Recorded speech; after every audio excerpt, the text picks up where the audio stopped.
reversed. So it's a lot of what's been found is already there.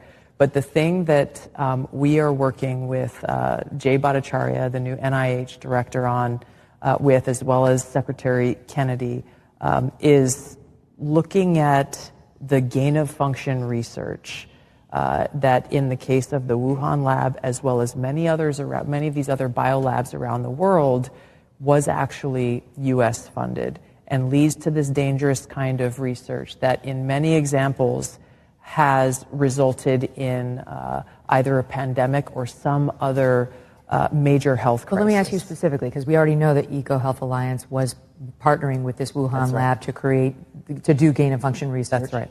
We just have never been able to have somebody say, it was that exact experiment that led to this COVID bug. But have we gotten there? What's the new thing that you're digging in on? We are working on that with Jay Bhattacharya and look forward to being able to share that, hopefully very soon. Okay. That specific link.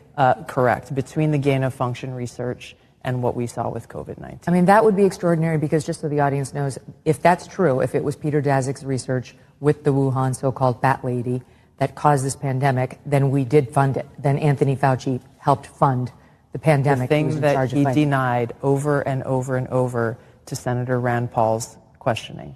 That's right, under oath.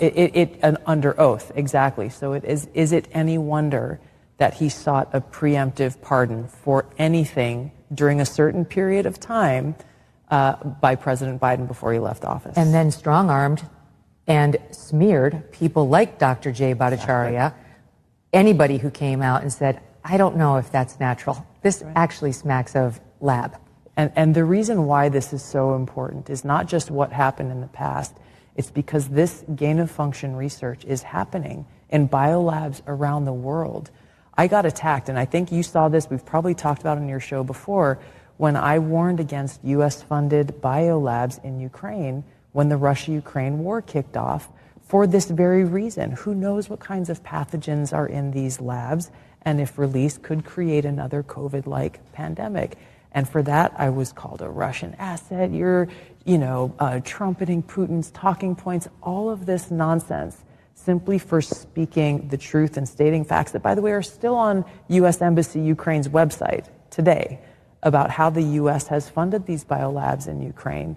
But my point is, in order to prevent another COVID-like pandemic or another major health incident that could affect us in the world, we have to end this gain-of-function research and